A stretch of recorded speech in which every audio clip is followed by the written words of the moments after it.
여러분 안녕하십니까?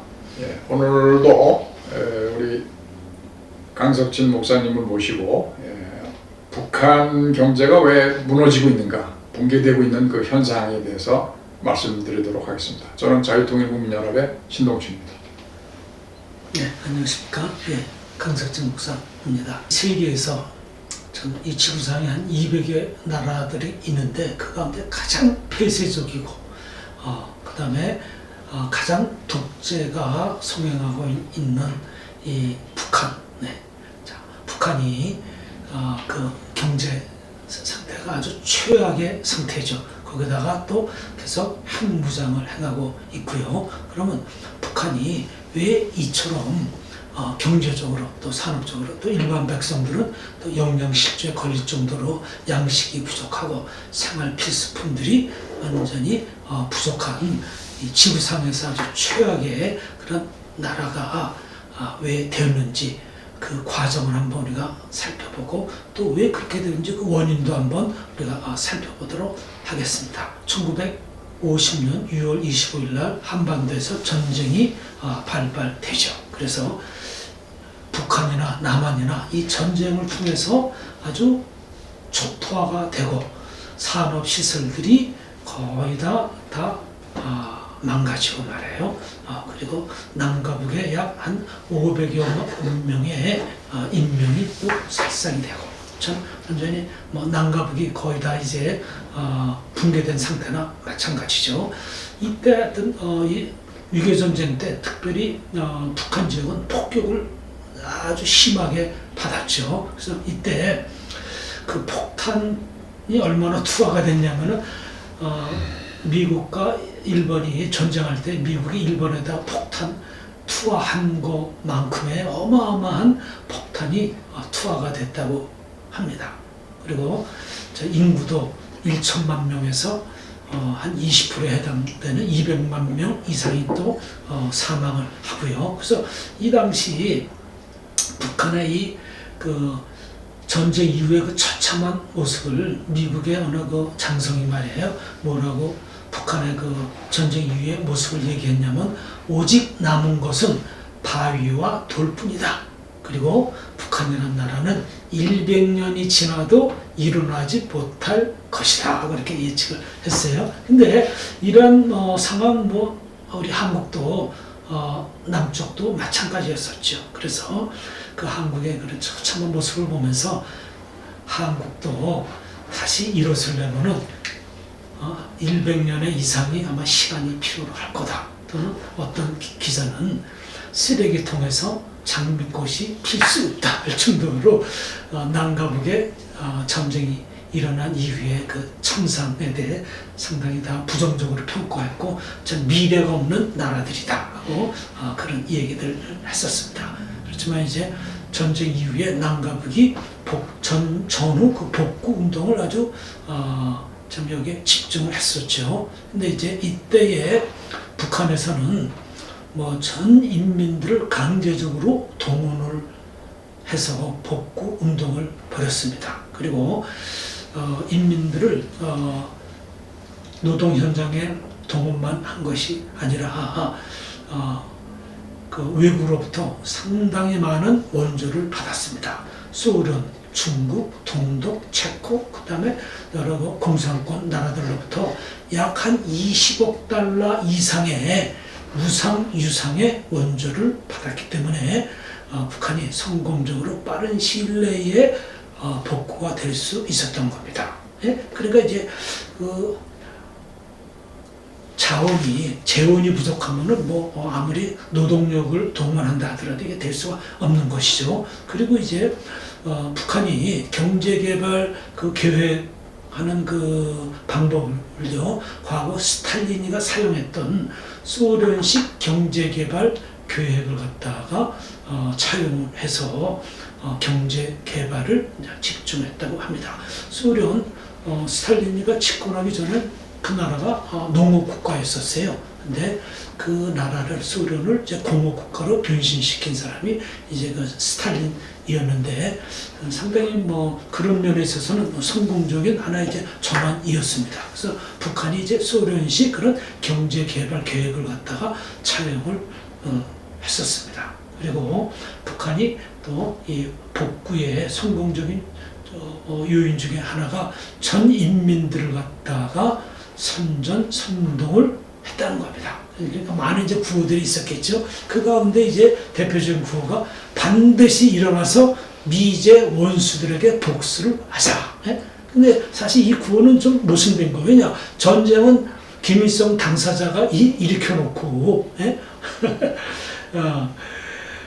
자기가 결국 북한 전체를 또 남한도 초토화시킨 장본인인데 그 탓을 갖다가 미국한테 돌린 것이죠. 그리고 이제 1960년대 때 이제 복구 운동을 하면서 연평균 20%에서 30%의 경제 성장이 이루어졌다는 거예요.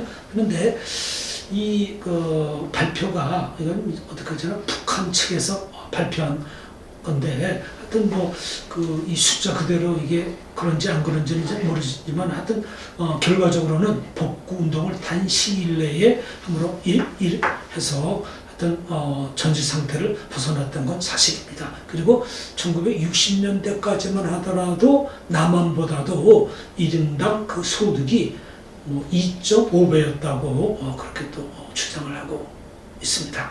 이 당시 1961년도에 그 1인당 그 GNP를 놓고 같으면 남한이 82달러, 북한이 195달러, 그리고 그 당시 참 세계에서 제일 잘 사는 나라라고 하는 미국이 한 3,000달러 가까운 그런 1인당 그 GNP가 있었다고 합니다.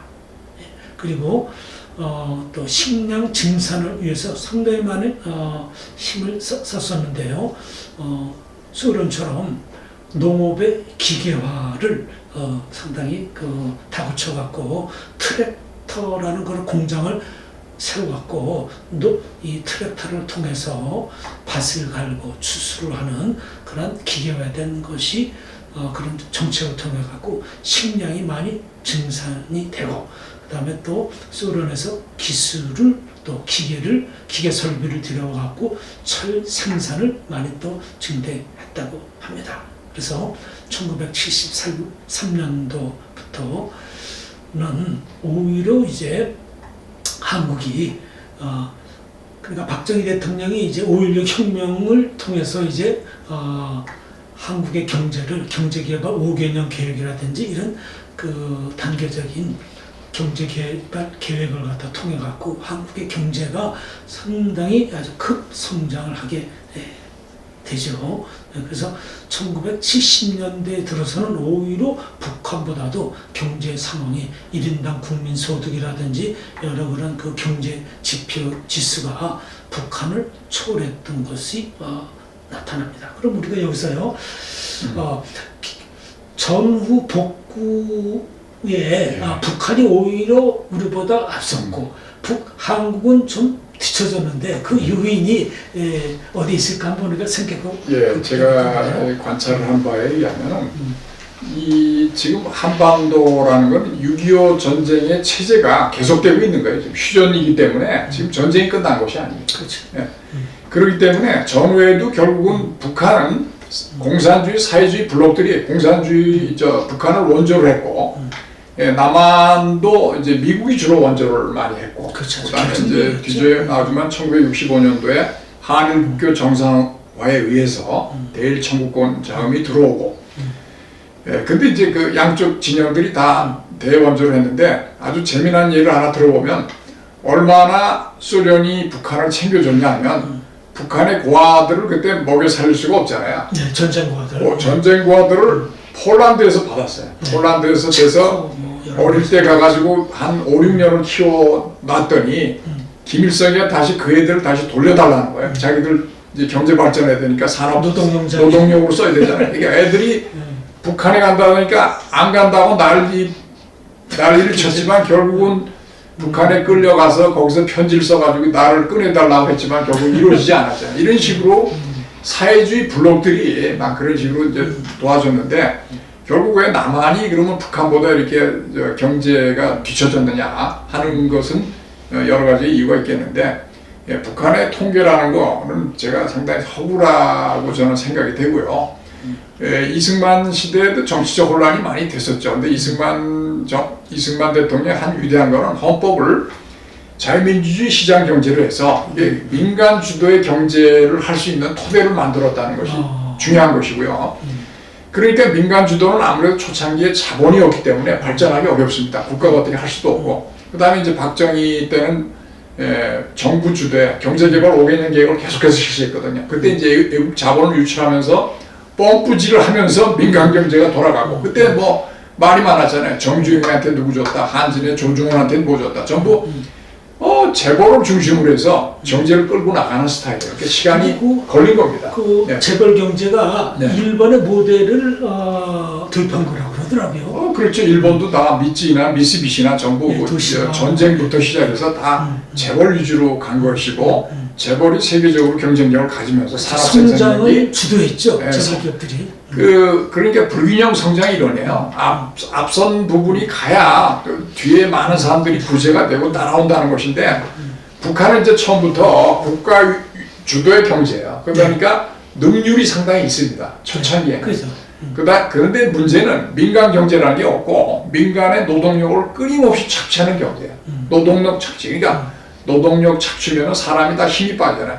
그때 노력, 영웅, 칭호를 해서 전부 그렇게 삽질, 돌 파고, 흙 파고 전부 이런 식의 그 동원을 해서 이거는 한계가 있다는 것이죠. 이게 자본이 유입돼서 생산력 설비가 늘어나면서 소비가 촉진되는 선순환 구조가 되는데, 북한은 전적으로 그거를 노동력 착취에 의한 국가 경제의 형성, 그것이 일시적으로는 효과가 있지만 지속이 안 된다는 것이죠. 결국은 70년대 초반에 이미 이제 남한의 생산력이나 경제력이 훨씬 추월하면서 북한은 이제 자생력을 잃어가는 거예요. 점점 이제 추락하게 되는 거죠. 근데 이제 그런 그 모델이, 그런 현상이 소련에서도 있었다는 거예요. 소련이 이제 공업화를 서두르면서 30년대, 40년대, 50년대까지는 상당히 빠른 속도로 산업화가 되고 공업화가 되고 생활 향상도 됐는데, 80년대 접어들면서부터 서서히 붕괴,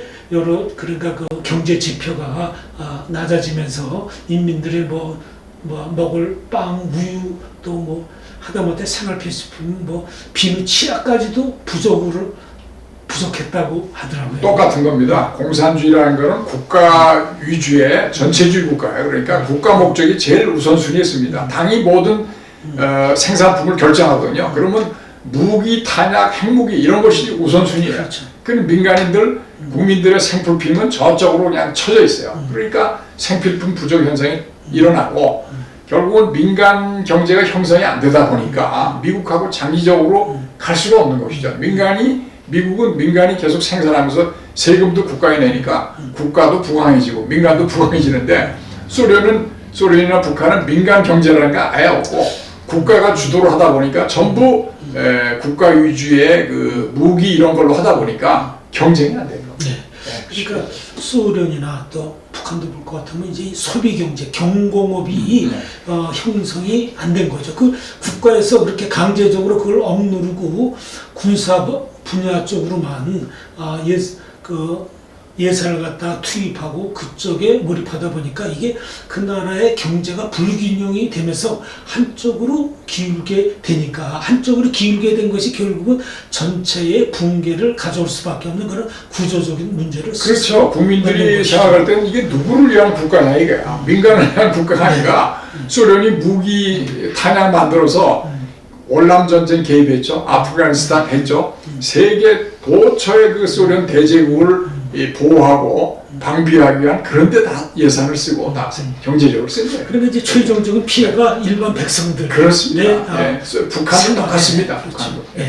자, 근데 이제 북한은 소련이 이렇게 붕괴되어 가는 그런 모습을 보면서도 그것을 갖다 교훈으로 삼지 않았던 것이죠. 자, 이제 북한이 처음에 이제 1953년도에 전쟁이 끝난 이후 경제개발 3개년 계획, 5개년 계획을 성공리에 마무리했다는 겁니다. 그러니까 이제 그 이후에 다시 경제개발 7개년 계획을 세워갖고 정말 아주 확고하게 정말 모든 인민들이 다 잘 살고 모든 각 분야가 이제 정상적인 상태로 이제 끌어올리기 위한 이제 막바지 그 최종적인 계획이 7개년 경제개발을 이제 목표를 세워서 추진했다는 겁니다. 그래서 이제 그 당시 그 목표 계획이 얼마나 허망했는지를 보여주고 있는데요. 공업 생산 연간 18%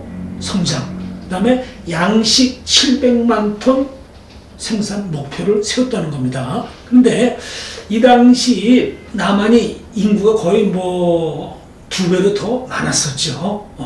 근데 남한 인구가 전체 다 먹고도 남을 정도의 그런 700만 톤 증산이라는 목표를 세우는데요. 이게 이제 너무 허망했던 것이죠. 지금 이제 북한 인구가 2,400만으로 보는데 지금 2,400만의 인구의 적정 식량 필요라는 식량이 한 500만 톤이라고 합니다. 그러면 60년대 때는 인구가 1,000만 조금 넘었는데 이렇게 700만 톤 식량 증산을 세웠다는 것은 이건 너무 이거 과대망상적인 목표를 세웠던 것이죠.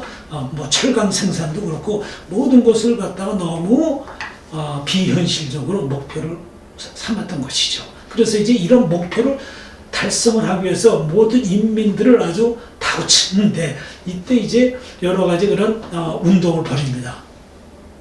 제일 이제 대표적인 게 천리마 운동, 그 다음에 또 뭐 청산리 정신으로 목표 달성을 하자. 근데 이런 이제 구호만 갖고는 실질적인 그 생산 향상을 가져올 수 없는 것이죠. 근데 이 당시 이제 북한은 자원도 부족했고 뭐 기술도 없었고 그리고 노동력이라고 봤자 정말 뭐 최고의 어떤 그 기술을 가진 노동력이 아니라 그냥 몸으로 때우는 단순한 노동력이었는데 이 노동력도 사실 또 부족했다고 합니다. 왜냐하면 6.25전쟁 때 너무나 많은 젊은이들이 죽었던 것이죠. 그래서 외부에서 노동력을 흡수하기 위해서 일본으로부터 독성, 예. 수만 납치죠, 납치. 독성이 아니라 사실 예. 납치라는 거예요. 예. 조청년 계통의 교포, 또 일본 사람들은 공작에 이용하기 위해서 네. 뭐 유명한 사건들이 많이 있죠. 예. 그래서 이때 일본에 살고 있는 이 제일 동포들한테 조선에 오면은 공짜로 교육도 다 시켜주고 공짜 의료 혜택 주고 집도 주고 직장 준다고 많은 사람들을 현혹해서 여기에 속어 넘어갔고 제일 교포들이 이 당시 일본으로 많이 북한으로 유입이 됐고 이들이 가자마자 바로 강제 노동 현장으로 끌려갔던 것이죠. 그리고 또 중국에 대해서는 이 당시 동북 삼성에 우리 조선 동포들이 많이 살고 있었는데 그들한테도 그 당시 이제 중국은 상당히 경제적으로 어려웠었죠. 대약진 운동을 벌이고 있었던 그 당시인데 이때 중국에 있는 우리 조선 동포들에게 조국으로 돌아오면은 무상으로 교육시켜주고 또 집도 주고 한다는 그런 구호를 내세워갖고 이 당시 동부 삼성에 우리 조선 동포 한 20만 명이 50년대 때 말하고 60년대 초때에 북한으로 많이 들어갔다고 합니다. 자, 이 당시 대표적인 구호가 동무는 천리마를 탔는가? 그래서 큰 그림 그런 걸개를 그려놓고 이런 또 구호를 적어놓고 그 다음에 속도전만이 살 길이다. 이 공산주의 국가의 그 대표적인 것이 특징 중에 하나가 구호가 많죠. 네. 구호 정치입니다. 구호 네. 정치. 네. 자, 그런데 결과적으로 이러한 구호대로 목표대로 되질 못했습니다. 점차 이제 그 경제 지표 지수가 낮아지고 결과물이 안 나오고 그러니까 이제 김일성이가 인민들한테 약속을 해놨는데 목표 달성이 안 되니까 김일성이가 평안도 청산이라는 곳에 가갖고 협동농장에 들어가고 직접 농민들한테 솔선수범하는 것을 보였다고 합니다. 이건 어디까지나 지도자도 이처럼 참 헌신하고 있다, 애쓰고 있다는 것을 갖다 보이기 위한 하나의 쇼였던 것이죠. 자, 그리고 새로운 또 목표를 9월을 내세운 것이 뭐냐면 이 7개년 경제개발 이것이 성공만 하면은 모든 인민들이 쌀밥을 먹게 되고 고깃국에 밥을 말아 먹게 되고 모두가 다 비단 옷을 입게 되고 고래등 같은 기아집에서 살게 된다 하고 그렇게 현혹을 했다고 합니다. 예? 물론 이제 처음엔 정말 그럴까 하고 기대는 해봤지만은 그러나 결과적으로 아주 참담하게 됐던 것이죠. 자, 그럼 그 북한 분들 참 여기 탈북민들도 많이 계시지만은 우리가 남북 적십자회담 하면서 이산가족 상봉할 때 보면 북한 분들이 피부나 성이나 이런 것들이 거칠기 이를 데 없고 그 치아도 그렇고 고생한 흔적이 너무 많잖아요. 북한 당국이 오랫동안 착취해서 노령 영웅 치워주면서 천리마가 어떻고 하면서 정말 뼈골을 다 빨아먹은 결과입니다. 그게. 그래서 제가 이거 보기에는 중공이 50년대 중반부터 그 대약진 운동을 했잖아요. 그때도 똑같아요. 그렇죠. 우에서 생산량 할당을 갖다 해서 농업 생산을 얼마까지 해라. 이게 당한테 불충하면 안 되니까 그냥 너무 무섭게 몰아치는 것이죠. 그 다음에 철강 생산한다고 어디 원시적인 방법으로 솥이나 숟가락 같은 걸 전부 다 공출을 해서 거기를 하니까 이 완전히 실패하는 거예요. 그러니까 그 국민들이 자발적으로 스스로 뭐를 먹고 살 건가 자발적인 경제가 아니면 이거는 망하게 돼 있습니다. 이런 경제는 이게 그러니까 북한이 오늘날 이렇게 된 겁니다. 그렇죠. 그러니까 이제 국가가 주도한 그런 그 경제 계획 이것은 이제 한계가 있는 것이고 거의 다 실패했어요. 소련에서도 실패했고 중국에서도 실패했고 북한에서도 역시 실패한 것은 베네수엘라는 안 그렇습니까? 쿠바는 안 그렇습니까? 옛날 아르헨티나 안 그런가요? 그렇죠. 모든 것을 다 공기업화했죠. 그렇죠. 국유화하게 되면 이런 꼴이 나는 겁니다. 네. 그러나 이제 한국은 모든 것을 민간 주도하에 물론 초창기에는 국가가 주도하에 시작했지만 점차 이것이 이제 민간 경제로 전환되면서 민간 경제가 결국 한국의 오늘날의 산업을 일으키는데 경제를 발전시키는데 그 사람들이 그 기업들이 사실 토대가 된 것이죠. 자, 북한이 이제 결국 이제 1960년대 후반, 70년대 들어서면서 공업 그 생산력이 말이에요 매년 감소가 됩니다. 예? 이때부터 이제 하향 곡선을 긋게 되죠. 거기에 반해 한국은 계속 상승 곡선을 이으면서 국민들의 생활 향상이 이루어지고 소득이 증대가 되고 이제는 해외로 수출하는 경제로 되면서 이제는 한국이 처음에 그 수출 품목들이 지금 보면 다 참 한심한 거였었어요. 그렇죠. 신발, 가발, 이런 것들 말이에요. 예? 그런 것을 통해서 점차 이제 민간 경제들이 활성화가 되면서 한국은 70년대 때에 어마어마한 경제 성장, 정말 두 자릿수의 경제 성장을 하게 됩니다. 그리고 이제 북한이 군사 분야에 또 치중을 할 수밖에 없었던 그 외적인 요인이 국방비에 많은 예산을 투입했는데 그렇게 할 수밖에 없었던 사건이 이제 중소분쟁, 그 다음에 푸에블로 사건, 그 다음에 소련이 자기들도 어려우니까 북한에 그런 석유를 갖다 무상으로 지원한다든지 경제 지원, 유무상의 그런 경제 지원이 끊겼다는 겁니다. 이때 소련이나 중국도 월남전에 또 지원을 함으로 말미암아 그 나라들도 사실 어려웠던 것이죠. 그러니까 이제 김일성이가 내세운 것이 경제와 국방 두 토끼를 잡을 수 있는 병진 정책을 쓰게 됩니다. 이 당시 군사비가 전체 예산의 30%가 초과했다고 합니다. 그러니까 점차 북한의 경제는 기울 수밖에 없었던 자, 거죠. 이제 그 소련하고 중국이 서로 뭐 충돌도 하고 또 소련 중국이 다 같이 형편이 어려워졌잖아요. 60년대 이후에. 그 이제 소련 중국이 원조를 많이 했는데 이제 원조가 끊기다 보니까 이제 생겨나는 것들이 주체 사상이고 그다음에 소위 자력 경쟁입니다. 자력 경쟁. 그걸 뭐 지원이 안 오니까 어쩌겠어요. 주민들을 더 착취하는 방법밖에 없습니다. 그러니까 자본이 유입되고 새로운 생산 설비가 돼야 이게 경제가 발전하는 건데 노동력 착취해가지고 얼마나 발전하겠습니까?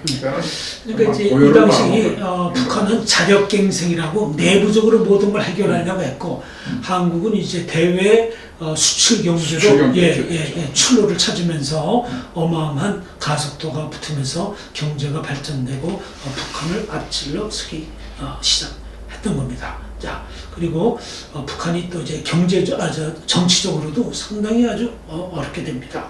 예, 그리고 소련과 중국하고는 또 이념적으로 또 충돌하게 되고 말이에요. 근데 이제 후르시초프가 스탈린이 죽고 난 다음에 스탈린 격하 운동을 벌였죠. 그러면서 이제 스탈린이 취해온 그런 여러 정책에 대해서 뭐라고 비난을 후르시초프가 했냐면 개인 숭배나 일삼는 스탈린은 용서받지 못할 최악의 독재자다. 참 북한으로서는 생각할 수 없는 그런 건데요. 이처럼 그러니까 사실 뭐 후르시초프도 자기 정권을 경고하기 위해서 누군가가 전임자를 까는 거죠. 그렇죠. 밟고 일어서는 것이죠. 여기에 대해서 또 모택동은 후르시초프는 원칙을 무시한 또 수종주의자다 하고 또 소련을 비판을 합니다. 그러니까 이제 후르시초프가 또 중국의 그 모택동에 대해서 모택동이야말로 비판을 수용하지 못하는 교조주의자다 해갖고 중국과 소련이 아주 외교적으로 최악의 관계됩니다. 그러니까 이제 북한으로서는 이 중국에 붙기도 어렵고 소련에 붙기도 어렵고 말이에요. 이렇게 외교적으로 이게 아주 재미난 현상이에요. 소련이 후르시초프 이후에 수정주의를 소위 채택하고 중국은 소련을 비판하면서 너희들은 수정주의야. 우리는 그런데 이제 소련이 너희는 변하지도 않는 무식한 교조주의다 하면서 이게 결국은 중국에서는 그게 국내 정치로 또 비화돼 가지고 모택동이가 수정주의를 하면 안 되거든요. 그렇죠. 그냥 소련 때문에 교조주의로 나갔는데 이게 살 길은 대학진 운동을 하다 보니까 이게 수정주의로 나가야만 사는데 그래서 등소평이 같은 걸 다 숙청을 하고 하다 보니까 교조주의를 내세우면서 망하는 것이고 소련이 수정주의를 해서도 망하는데 교조주의가 어떻게 안 망하겠습니까? 북한도 똑같아요. 김일성이가 후르시초프가 스탈린 까는 것을 보고서 안 되겠다. 또 교조주의로 간 거예요. 북한은. 그러니까 주체사상, 자력갱생이 전부 외부의 원조를 안 받고 우리끼리 살겠다고 하는 것도 이것이 세계화 시대에 가능한 일이겠습니까? 불가능한 일입니다. 네. 자, 그리고 이 당시 60년대 때 우리가 잘 아시다시피 중국에는 문화혁명이 일어났는데 북한에서 이 중국의 문화혁명을 기회주의자들의 만행이다 하고 중국을 비판했어요. 그러니까 이 홍위병들이 흥분을 해갖고 북한을 뭐라고 비난했냐면 김일성은 기회주의적인 수정주의자다. 그러면서 북한 인민들이요 당장 김일성을 타도하라. 그래갖고 압록강 두만강변에 대형 스피커를 만들어 놓고 날마다 서로가 제가 보기엔 뭐 묻은 개가 뭐 묻은 개를 나무래는 격이죠. 둘 다가 비슷한 국가들이 말이죠. 자, 결국은 이래갖고 이제 김일성이가 중국으로부터나 소련으로부터 사실 내침을 받게 되고 지원군이 되지 못했던 것이었죠. 그러니까 이제 제3의 방법으로 비동맹 제3세계의 그 나라들과 관계를 강화하는 쪽으로 나갔습니다. 아시아, 아프리카, 중남미 그런 못 사는 나라들, 허접한 나라들 이런 나라들과 또 비동맹 그런 그런 관계를 맺었던 것이죠. 그러면서 이제 반미 투쟁 노선을 강화했던 거예요. 그래서 이제 여기 이제 같이 놀아놨던 사람이 누구냐? 루마니아의 차우체스크, 유고의 티토, 그다음에 큐바의 카스트로. 이런 사람들. 그렇지만 실질적으로 이 사람들이 북한에 도움을 사실 못 줬어요. 그래서 이제 북한은 점점점 어렵게 되고 이제 그 나라의 경제가 곤두박질하게 됩니다. 이러한 상황에 식량이 매우 이제 부족하게 되고 인민들이 영양실조에 빠지고 그러니까 이제 김일성이가 그때에 이제 한국하고 뭐 평화회담을 통해서 한국으로부터 지원을 받기 위해서 무슨 뭐 평화회담을 준비하다가 갑자기 또 심장마비로 죽게 되죠. 그러니까 이 나라가 이제 언제 어떻게 될지 모르니까 핵개발을 갖다가 더 가속화해갖고 핵개발을 통해서 내부 체제를 갖다가 견고히 하려고 하고 미국과는 또 대미 협상력을 제고하려고 그러면서 이제 김정일도 결국은 오래 못 살고 갑자기 죽게 되고 3대 세습으로 북한의 그 붕괴하는 것을 막아보려고 하는 그런 또 정치적인 수순으로 가게 됩니다. 그렇지만 김정은이가 어떻게 합니까? 오히려 또 핵개발을 갖다가 강화를 하죠. 그리고 인민들의 그 생활 수는 더욱더 피폐해지고 말이에요. 근데 이제 요즘 최근에 중국으로부터 이 코로나 바이러스라는 그 폐렴 전염병이 북한에도 이게 전염이 됨으로 인해 갖고 국경을 폐쇄를 하게 됩니다.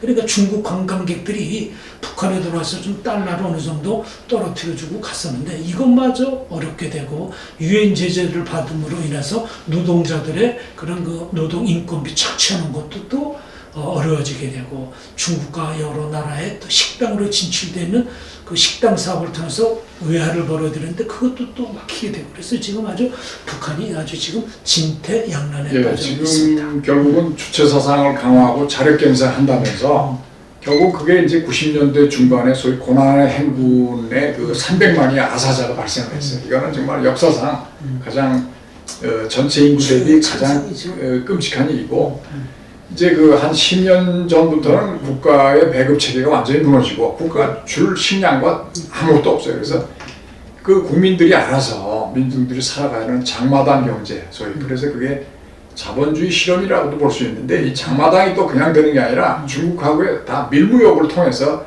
그게 이제 들어오고 거기서 이제 남한의 USB도 들어가고 뭐 이런 것도 들어간다고 해요. 어쨌든 그래서 북한은 핵무기 개발, 핵무기하고 무기 개발을 하는 거 외에는 이 백성들한테 어떤 것도 주지 못하는 그런 정권입니다. 그러니까 우리가 어떻게 된다는 거는 이제 나와 있습니다.